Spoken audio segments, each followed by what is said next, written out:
So we're recording and we're welcoming and thanking Karina for hosting last month's implementation lab.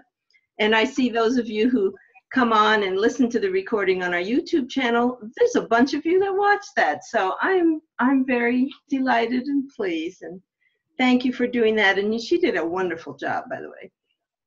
Yeah, it was just all me. I just watched it 25 times. Yeah, that's right. Just trying to gin up the numbers, you know, want to get people to get it up in front of people. Like those reviews on Netflix when there's exactly. You know that's their mom or something. Yeah. Wonderful. Excuse me. I love that. Little ad, we have the Soulful Home newsletter coming out, and there's a free copy in your, probably in your inbox, also on the website Soulful Home under Soul Matter Sharing Circle. And Scott posted a wonderful little blurb for bulletin boards. I wanted to also say thanks to Soul Matters and Scott for saying that we could give Jaylyn Scott, Reverend Jaylyn Scott, some more hours to be my thought partner for packets. And I find she's very much connected to things, and so I'm really grateful for that.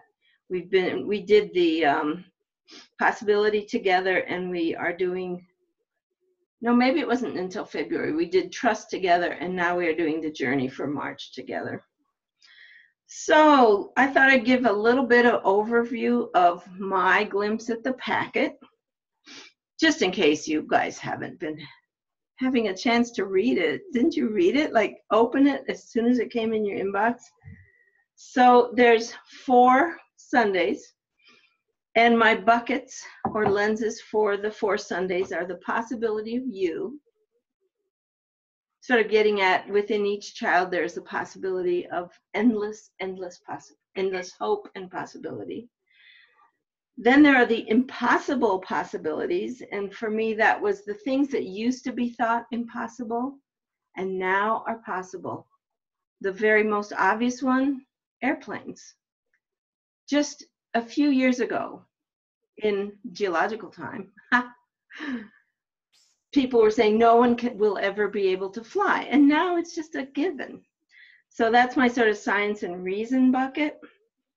The possibility of change. Just a few years ago, we didn't have marriage equality, and now we did. So that's my justice bucket, that 3rd bucket. The 4th bucket is the possibility of being wrong, and that's something near and dear to my heart, because you tend to be very idealistic. It's good. It's a good part of us. But just as in marriage therapy, you find out that those are also the things that are your shadow side. And so our idealism translates into perfectionism and into the impossible that we could ever be wrong. And so I want us to cultivate as a denomination a generosity of spirit, because, gee, we might be wrong. Why should we be so righteous, overly righteous? And also the possibility of humility. That is something that when I was growing up, I don't think I ever heard that word once. And yet, if we are going to live together in community in this 21st century and in faith, humility is what we're going to need. So that's my 4 buckets for the packet. And hi, Aaron, joining us, and those folks who are joining us and listening. And I hope you're sorting your pipe cleaners or having lunch or whatever you need to do at this time of day. I wanted to also just, right now what I'm doing is giving sort of a highlight of the packet through my eyes. And then we'll go into some sharing about our challenges, opportunities, and takeaways. Another highlight I want to just mention to you now, this is a good time of the month to put out a little announcement saying if you're going to do that impossible possible session or some permutation of the take apart party or makerspace, this is a good time to say, hey everybody, if you have some safe junk and some cool recyclables you want to donate to RE, here's the box where we put them in. The more the merrier. I mean, egg cartons, toilet paper rolls. But one year we had someone who cleaned out their jewelry box, so we had gems and little chains. Someone else found stuff at Goodwill for us. They were just thrift store mavens. And then I also finally learned to ask for donations of duct tape, because that's one of the expenses of doing the makerspace or junk sculpture. And once I started asking for duct tape, I didn't have to spend upwards of $60 for the cheetah designer duct tape. That was so, and like purple glittered duct tape. That was so craved by those kids. So that's my little advance suggestion. Just put a little thing out that you need that stuff. The other little perk I want to point out in the calendar of events that come out, hi there, is that I know from being at GA last year that the 30 days standing on the side of love is now working its way into a new name change because of the ableist language that was pointed out. Unfortunately, I think our production people missed that, even though I had a little comment. So it still is called Standing on the Side of Love, but I do want to note for you that we know it's siding with love. Unfortunately, there is no link for the 30 Days of Love program yet. So we put it in, it says it's broken, but we're hoping that something will come up soon since we're publishing this so early. So that's a little explanation if you want to do the 30 Days of Love thing. All right.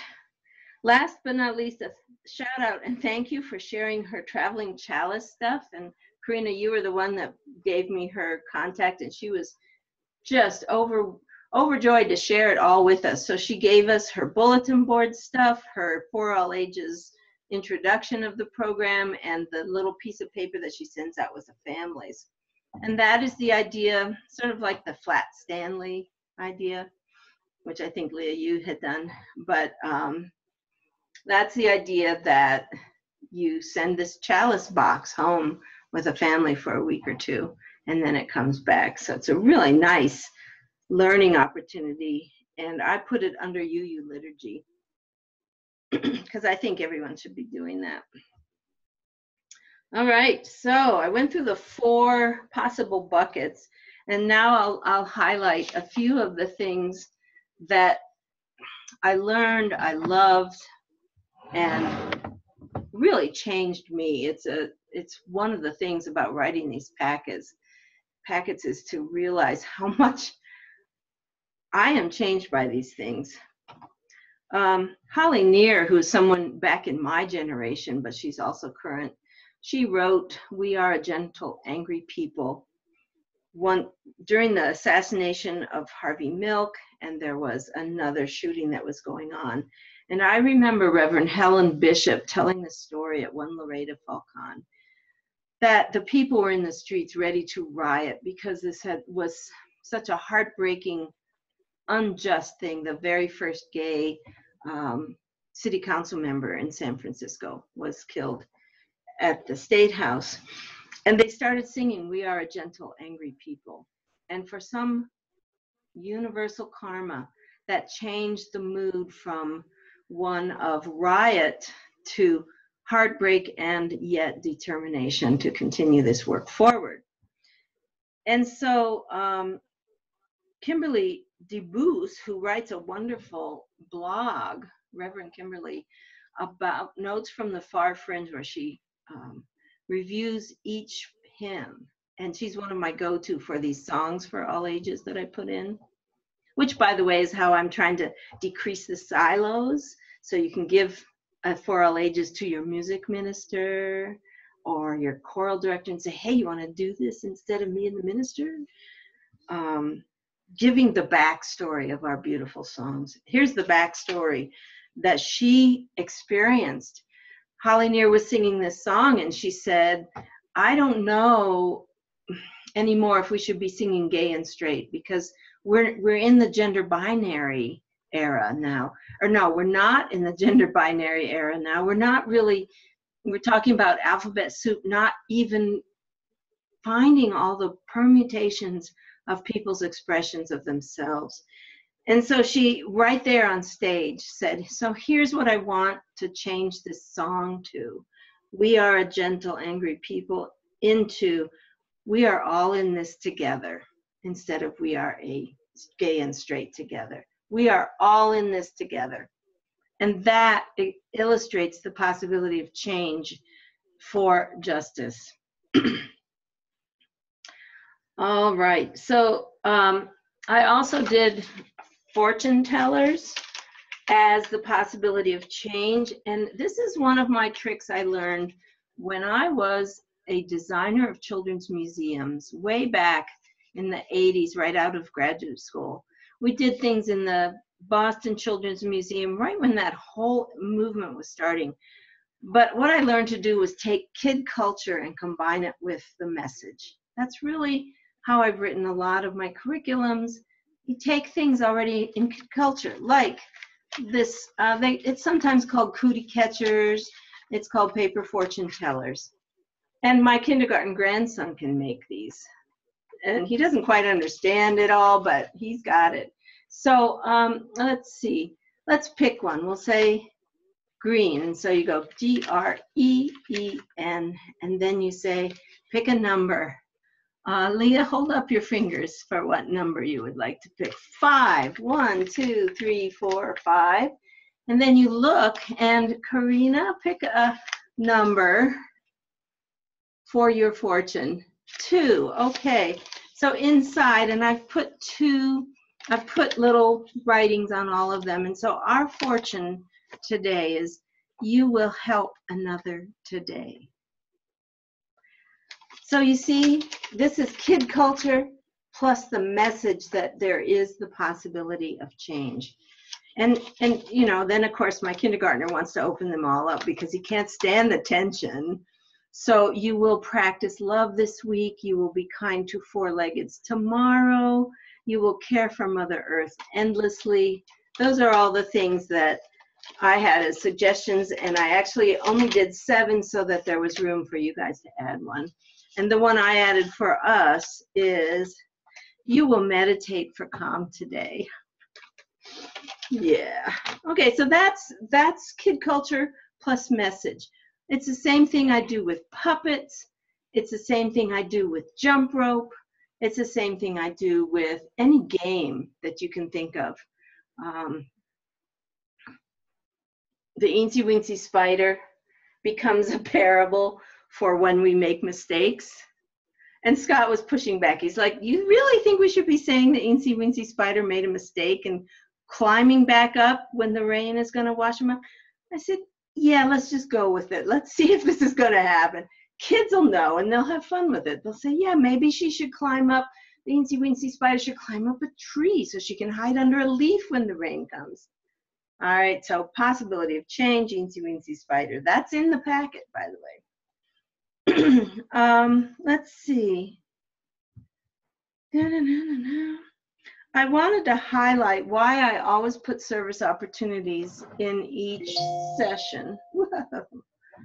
Oh, I had my Christmas music on. That was my, okay. Anyway, that's actually Planned Parenthood contacting me during the webinar. How good for them. So the whole idea of service is to provide leadership opportunities for these kids. So as you know, any kid from 4th grade to 9th grade, even 10th grade, if they walk into a 7-Eleven, they're going to be either totally ignored or they're going to be watched suspiciously as shoplifters.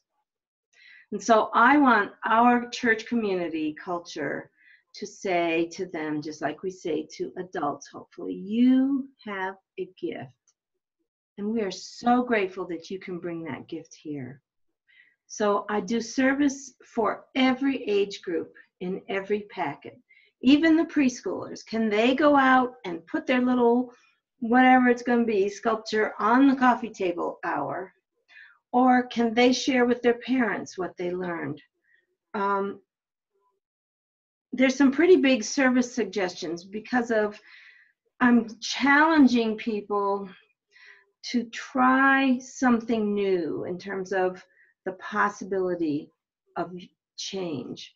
So in my background, what I would say is, so how comfortable would you be, 1st through 5th graders, if we went to the welcome table after service and we were the ones that welcomed people as they came over for more information and took some family into the playground and showed them what that looked like?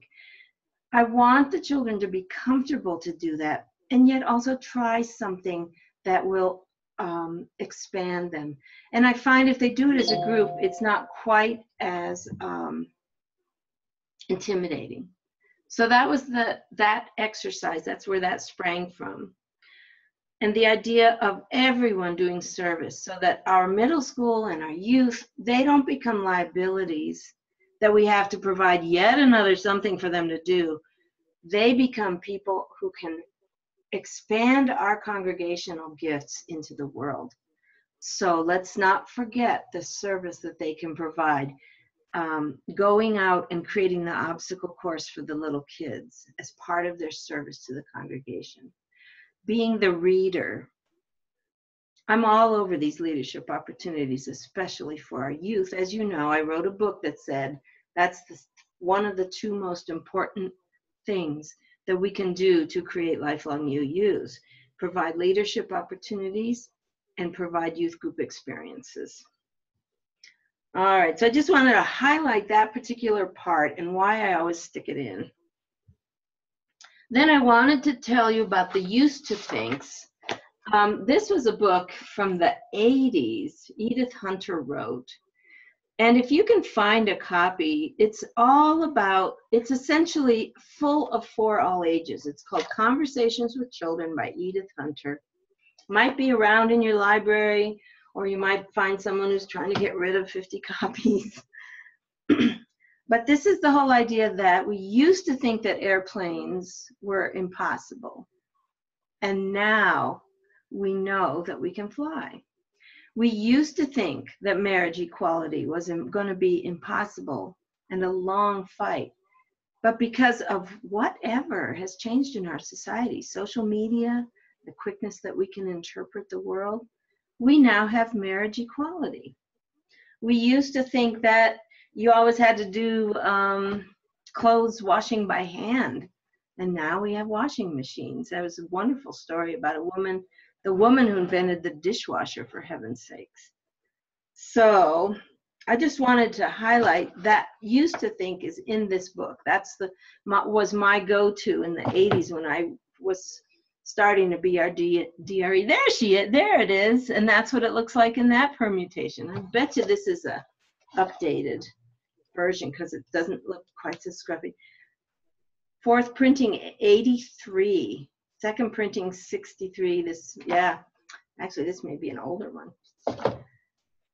Anyway, so that's the whole Used to Think for the 2nd bucket of impossible possibles.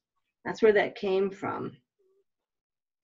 And then I wanted to also lift up a fascinating thing I put together, and Eric Bliss, who is the youth specialist here in the Pacific Western region, and I were like, cool, why did we never think of this before?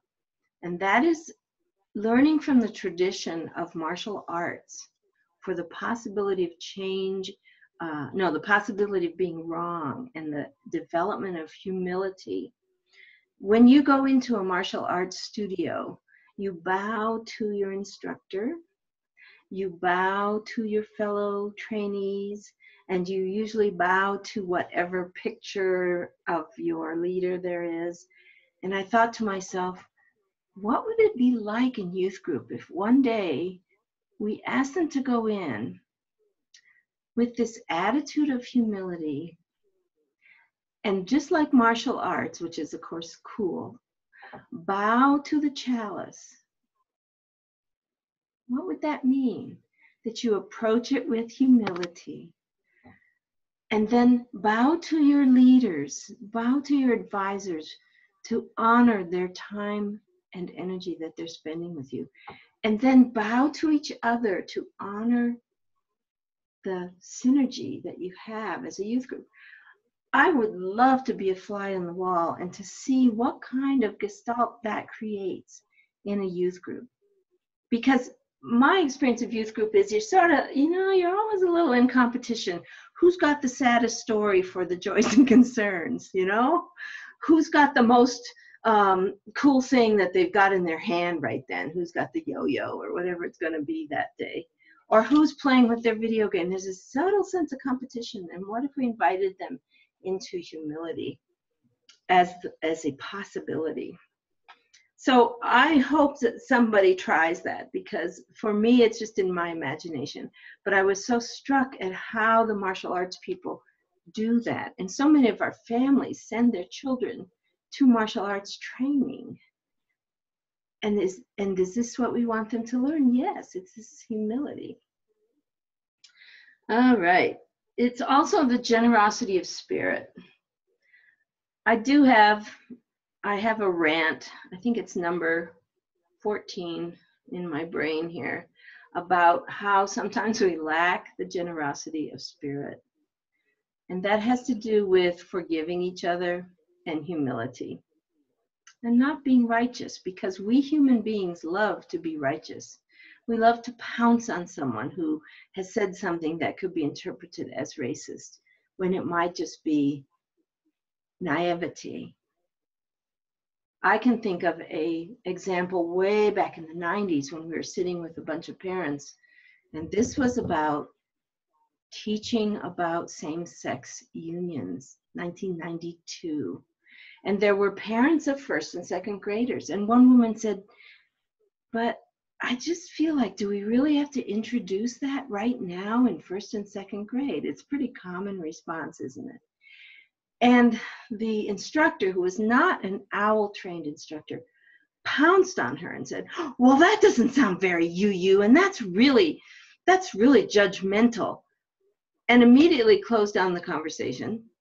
And actually, that family left the congregation. To be generous in spirit means to say, acknowledge that we are on a spectrum of belief. And at that time, that woman was just opening the door to that early conversation in 1992, and we shut it. If we'd had generosity of spirit, we would have been able to tease out that, yes, but what if there's a child with two moms in the class? And by not talking about it, what are we saying to that family? And that whole conversation, which we know so much more about. But back in those days, that was the conversation. So I just want us to cultivate this generosity of spirit and humility when we're doing this work. And I think we can use those words with children too, because they like to jump on each other. It's a form of bullying. Okay, let's see. Have I talked enough? Yes, certainly. Way enough. So what we do now is do challenges, opportunities, and takeaways. And if you'd like to be part of the conversation, please. If you'd like to just lurk, you can keep your microphone on mute. You can just ignore me, whatever you want to do. But I'd like to say call on Leah first, because she's a good hand at this, and she can start us off with challenges for the packet on possibility. Sure. My January looks a little different, because for our 3 groups, pre-K through 5th grade, we do January jams. And so that's like a workshop rotation type model. And it mixes things up, and kids get to choose what room they're going to go to. We're going to do it in this one area that's pretty well contained. There's a lot about rotation workshops that you can learn about. my challenge is to establish 3 types of rooms and have activities along that type for each one. And it really works well if you can pick one story that has a whole lot of ability to build depth into for the month. So like, what is like the ultimate possibility story for January? The epic story. And so I'm thinking maybe people could help me, maybe the water bearer story, because that it's the one where the water bearer has that cracked pot on one side, and he ends up watering the flowers walking back down the trail. So so there's that's a challenge. And with this kind of setup, and maybe others have this too, is how do I get the spiritual component in there every time? Mm-hmm. Great. Yeah. Great. And as Leah has modeled, we're just doing this one challenge or 2 challenges, and then we'll come back to it. Next on my screen is Karina.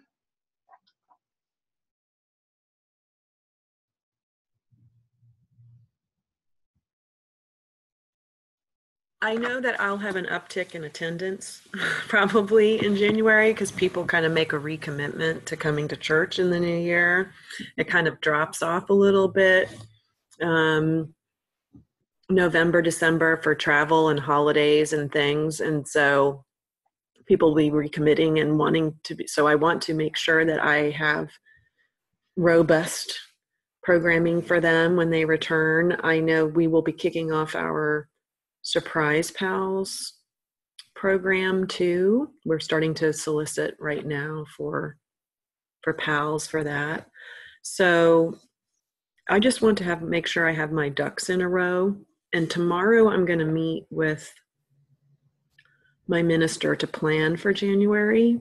And so he often gets ahead of me with his thinking and ideas, which is okay to some degree, because then that gives me a little direction. But I'm liking it that I'm talking with you all today beforehand, so that maybe if he isn't completely set on what he's doing already, I can make some suggestions.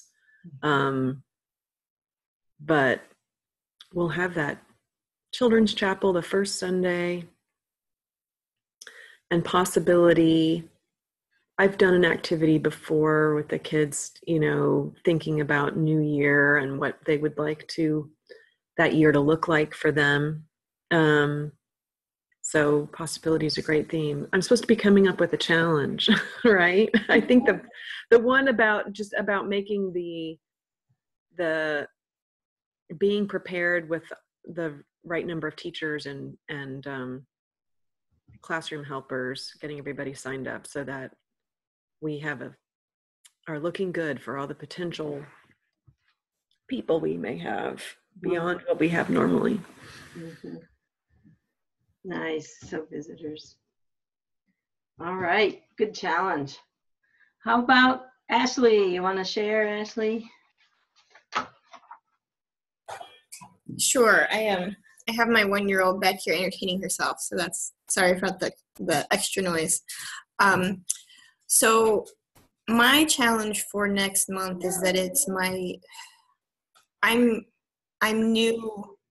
So I started at the end of October, and I'm having a meeting this weekend and to kind of try to launch our RE program again. So January will be kind of our first month of trying to be sort of organized and act like, everything is back to normal.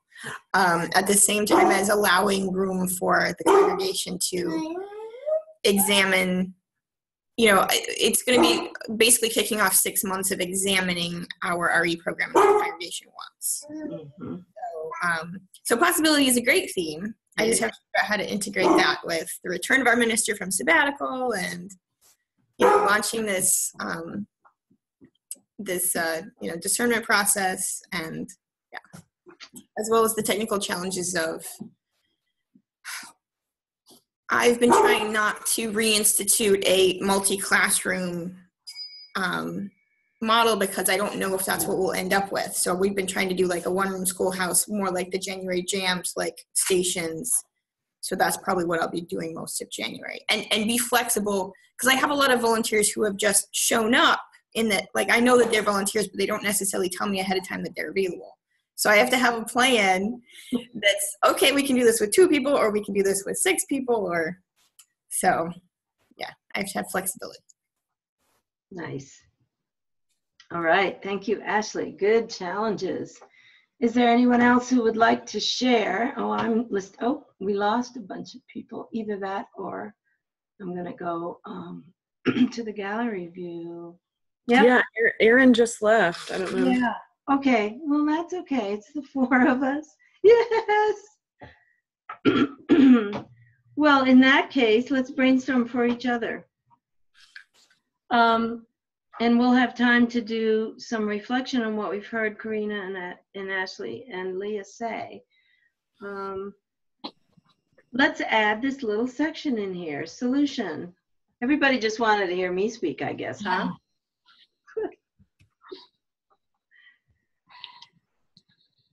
So, solutions.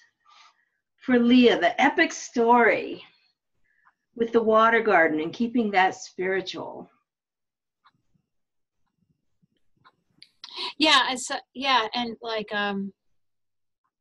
it's just a lot of things to tie together, and you have some great spiritual practices in the packet. Like there's one about like the solar system, right? And there's one with like washing your hands with the water that was gathered in gathering. So So you were talking about the different stations and how do you ground that in your UU values, essentially, is what you're trying to say? Is that what you're asking? I think I'm trying to get a balance of like the stations is like activity stuff, do. Mm. Then I need like, let's take a moment to do some spiritual practices. So yeah, okay. That balance is what I'm looking at. So we're on January 2nd, in the middle of the second week of children's winter break, we are offering an art day, and we'll have 3 members of the congregation who've displayed their work in our rotating gallery come and share their craft. And so the kids will be able to move from station to station. And I was going to bookend that time with opening it with, since it's specific to art, we were going to talk about why is that meaningful and what is valuable about that, and ask the different artists to talk about how it is perhaps a spiritual practice for them, and talk about and just have a conversation with the children about how expression in that way can be a part of your faith and a part of your values. And so, because I'm always trying to, bring it back to, we're doing this at church, you know. You're coming in on a Wednesday. It's not Sunday. We're here. We're going to have fun together. We're going to make things, but we're doing it at church. So why would we think this was important for us to do as a church community? So have that conversation. And then at the end, we're going to talk about, would we want to sell these items or ask for donations, and would the money go towards something that, for a worthy cause? So that might be some ways for you to kind of ground activities. And I'll chime in. It's really about framing it, isn't it? I always think of a literal frame, because I'm a person who likes to jump into activities, and I'll fill my RE time with just stuff to do. And it's those people who are my reflective observers who say, what's the frame? Just like Karina said. So how do you start and end?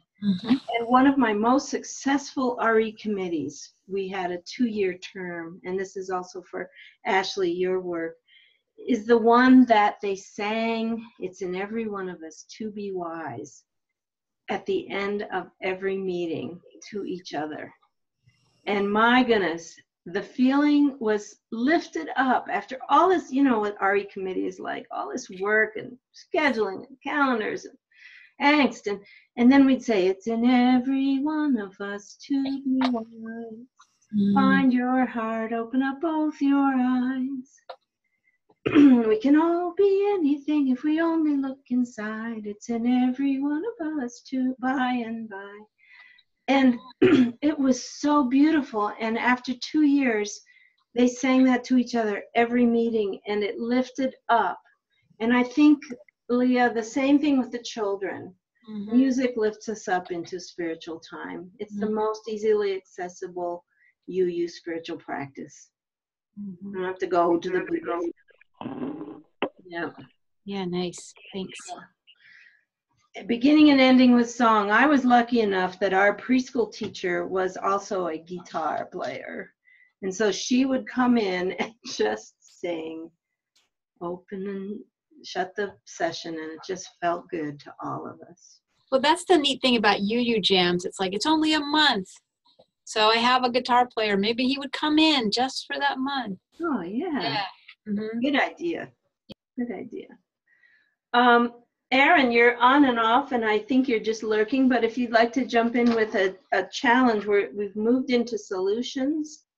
Nope, he just ran away. Okay, he's busy. There we go. Hi, Beth. Hi. Yes, hi, Beth. Would you like to say something, Beth? We're doing like what our challenges are for looking into January.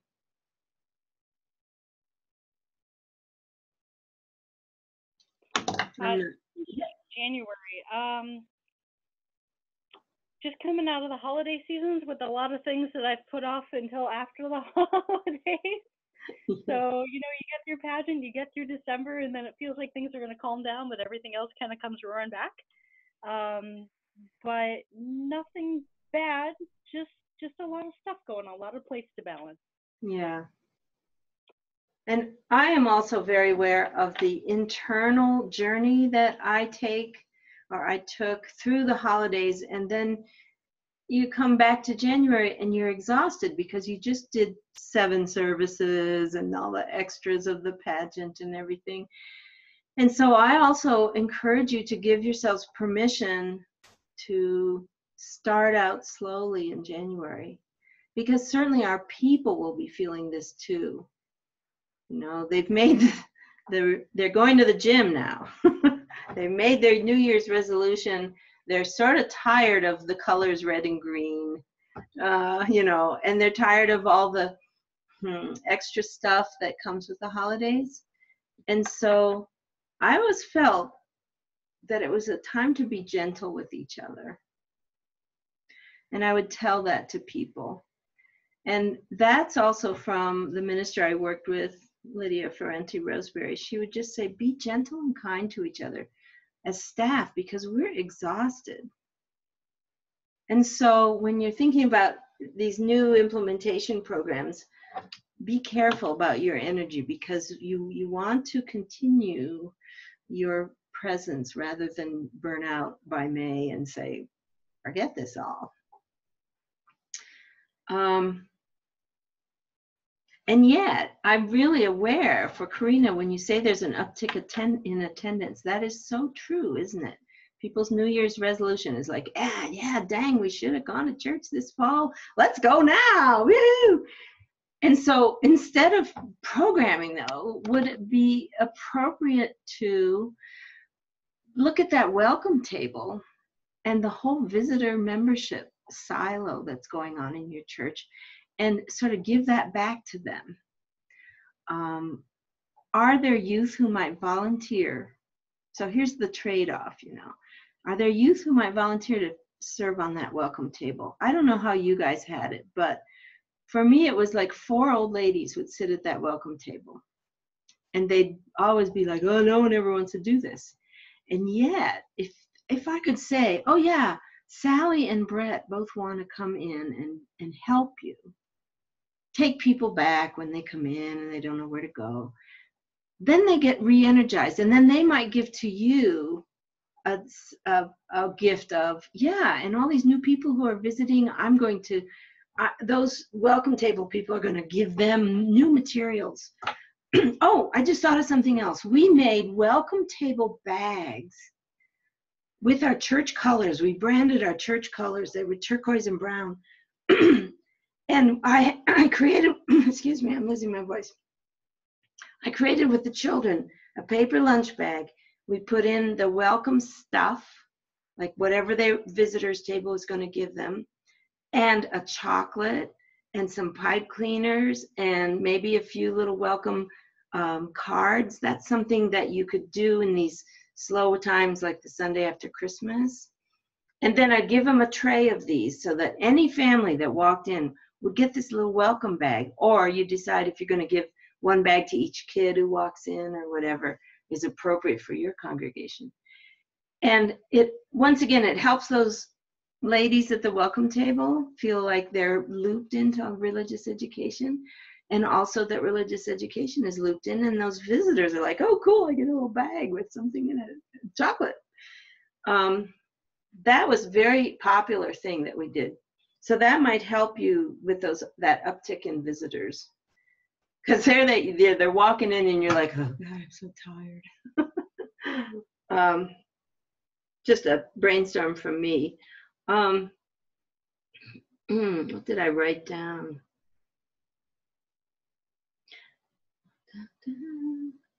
Okay, I think that's enough of that one. Whoops, I just lost my, yes, it definitely is. So let's go on to, excuse me, I dropped my pen. Let's move into the challenges, the opportunities for possibility. I think some of you started saying a few things like what's possible in the RE committee, but let's tease that apart a little bit. What are the possibilities for January's theme of possibility? Karina, you want to go first? You moved on my screen, you see.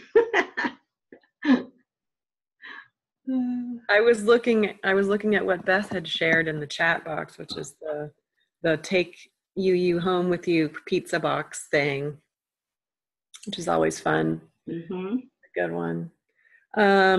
So I'm supposed to offer up a solution. You just no, we're not. No solutions, just opportunities. Oh, the opportunity. Okay. Ah, goodness. Well, to get back to that surprise pals thing, we do it during this time period so that it goes over Valentine's Day, so that they can have a Valentine sharing. And I'm just excited for it because I think we'll have even more pals than we did last year. And I'm not running it.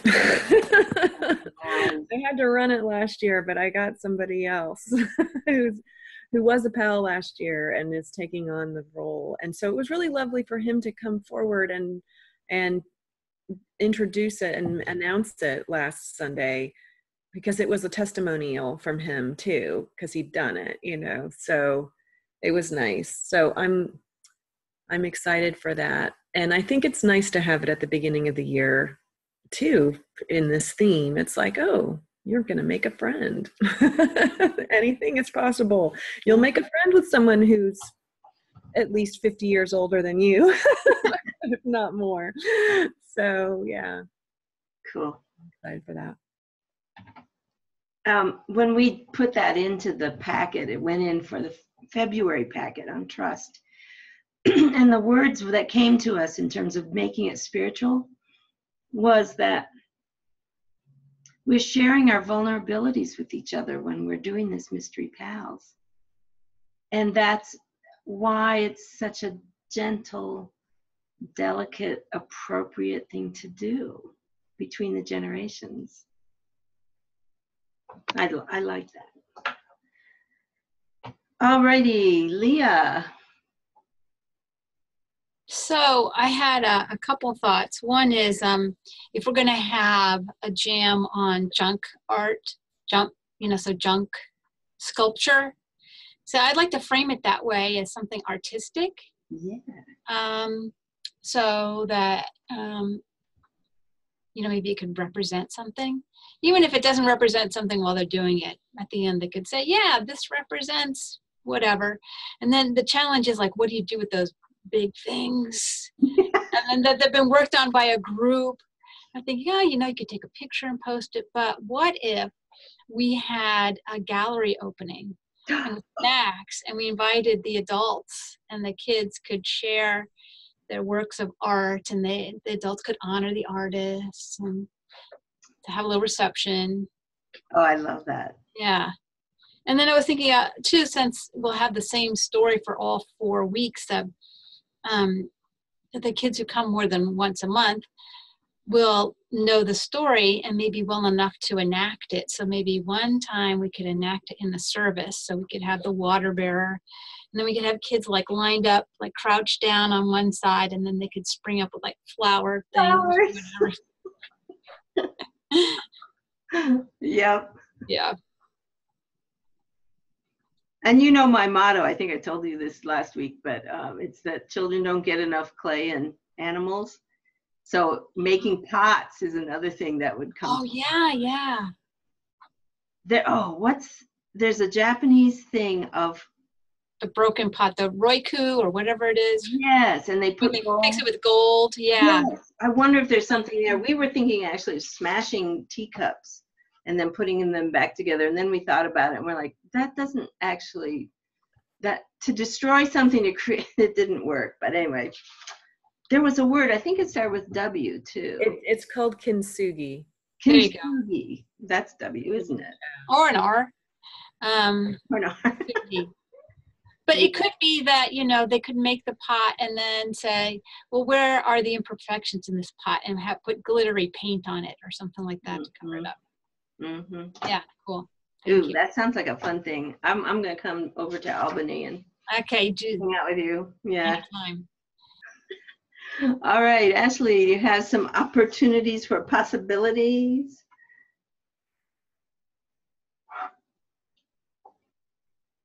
I'm not sure I have much to add. That's entirely fine. There's a lot to think about for this month. Yeah, and if you're structuring your whole RE program and starting that whole visioning process, I think you could pull in some of those possibility things. I would go, if you're a subscriber to the small group packet, go into the small group packet and dig around for some really good questions to open up your visioning process. Might be a place to go there. And Beth, do you have something you'd like to share, opportunities? I'm not sure if it goes for opportunity, but annually in January, February, our congregation has always done some kind of project around hunger. Last year we did an Oxfam banquet. This year I think we're going to go back to doing something called empty bowls, which the kids have a couple of lessons and then they get together and it's a multi-generational project where they meet during coffee hour and paint these little craft bowls that go to a local organization to get fired. And then those are subsequently sold and the profits from them are donated to an organization that helps fund anti-hunger. So that's what I've got. I think that's lovely, and the connection I'm making, and others might make this something else, is the humility in a bowl of soup. Somehow there's some kind of connection there, and that's the last bucket I put in that packet, was the possibility of being wrong, but the practice of humility. Well, I'm thinking of sort of like stone soup. Like you just bring a carrot. Yeah. Or an onion. You're not stopping at the deli. You're not spending a lot of time making it. Like, what if we each brought one humble gift? And maybe it wouldn't be the most savory soup, but we will have made it together. Yeah. Yeah. That's something I love doing. We always had a stone soup Sunday. Just because of that. I mean, the smells would waft into the sanctuary as it was cooking. And Yeah, the kids who chopped carrots and beans and onions. And, oh, sweet. Good times. Well, we're now, let me just check. Perfect. We're now to the whole takeaway. We've gotten lots of ideas. I think we could, excuse me, my voice is going to last, speak them out into the takeaways that you're going to go back with. I'm going to bring my fortune teller out again here. And what color shall we do, Ashley? Just mouth it and I'll tell. Red, R-E-D. What number, Karina?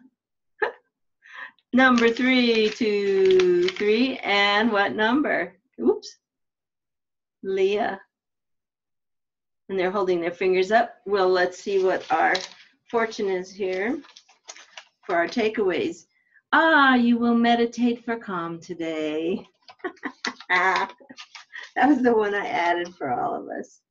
So let's start with Leah, since she got the fortune. Takeaway, what are you going to go home with after this little session? I'm going to go away with the frame. And that's something I think is important, like every day, every Sunday, is put it into context. Yeah. If we were Christian, we would call it the message for Sunday. Yeah. I do that when I tell a story. I tell a story and say, you may wonder why I told this story today in our Unitarian Universalist gathering, because we don't call it worship. Yes. Yes. And then if nobody comes up with it, then I'll say, because our sources, or whatever, we believe as Unitarian Universalists, because it's surprising how rarely we say that on Sunday morning. You are a dedicated religious educator, man. Get that message in there. And meditate. And meditate. Yes, meditate for calm. All right, next on my screen this time is Karina. I'm really bad at meditating. You just stressed me out even more, Katie. If I'm supposed to go meditate, I'm making a to-do list is kind of my form of meditation. Get it out of my brain and onto a piece of paper. My takeaway today. I don't know. I don't know what my takeaway today is. I think I'm going to have to be gentle with myself this coming year. I think I'm anticipating quite a bit of turmoil. Or a lot of work, I guess I should say. I'm going to try and get all my credentialing stuff done, because my portfolio will be due in February 2020. So it's just a lot. Yeah. So yeah, I'm just going to try and be very patient with myself and everyone around me in 2019. Yeah. Yeah. Transformation. And hopefully if I model that well, then it will be mimicked. It will be copied by other people around me, which would be great. Yeah. So, good. Well, awesome. And as I used to say to any child in joys and concerns, if every thought just flew out of their body and mind when it was their turn, I just say, we can come back to you. If you think of something, we'll always come back and you can reflect. All right. I did have a great middle school class this past Sunday, which doesn't happen very often because I only have 5, but 3 came. And so that's why I don't have a dedicated teacher for that class. It's just if they come, then I do it. Mm-hmm. And the mystery activities that we did were really good about we did the mystic and the scientist, and then we did the spiritual, what fascinates you, spiritual practice kind of thing. And they really enjoyed it. And so that was great. That came straight out of the packet. Awesome. Wonderful to have that to rely on. Also, I really liked all the riddles. I think you need to do that every time. Thank you. It was surprisingly tricky because every time we edited, it would go to a different page or something. And I was like, oh, this is Yeah, but anyway, thank you. Little fun thing. All right, Ashley, takeaways.